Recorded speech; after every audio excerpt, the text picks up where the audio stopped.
very first time telling you a story that I'm gonna call Welcome Home. And I'm gonna go over a recent experience on this particular home that was able to help the homeowner sell, located at 3404 Avalon in Madera, California. So the contact was coming from this person that knows me from church. He expressed his interest of selling and buying a home. So what's the first step after that is contacting them with an appointment so I could view the property and see what condition it's in and give them a market analysis on how much they could sell their home for. And once they decide that they like the price that I quoted them, they sign a 6-month contract, basically giving me 6 months to sell this home. So what's next? So after the contract, what we do is stage the home so it could look at its best. And then we hire a professional photographer for professional pictures and video. Then we proceed in putting the property in the market. We put it in 2 different MLSs so that all the agents and buyers will know. And therefore it goes all throughout Trulia, Zillow, and all those famous websites.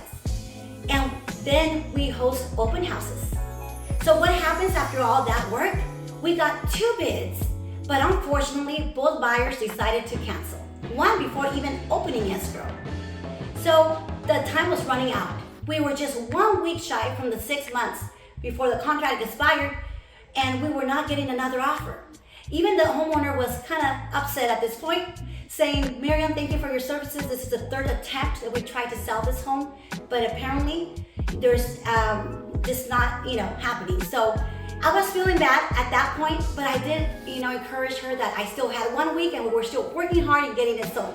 So the miracle happened that we did get an offer that was accepted. Sellers were very happy. We opened escrow for a 30-day period, and we did face 2 obstacles during the process. So the first obstacle was that the property appraisal came in a little less than the purchase price, but we were able to resolve that problem. The second obstacle was that the buyer didn't want to allow the seller to stay there longer to find a replacement property. So we were able to work that out with help of family members.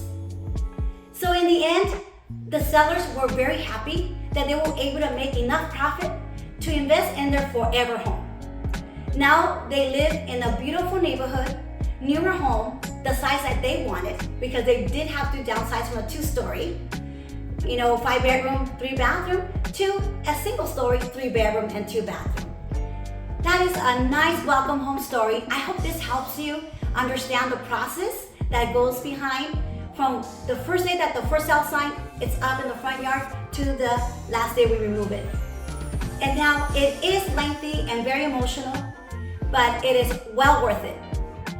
I hope you enjoyed my welcome home story and that it helps you understand how it feels to sell a home, and if you're a buyer, to get in the seller's shoes, to know what they're going through as well. Well, I hope that you do follow me in my Instagram and Facebook and are able to subscribe to my YouTube channel. This is Miriam Gonzalez with the Family Realty team powered by Calpine Realty, turning houses into homes since 2003. Have a wonderful day.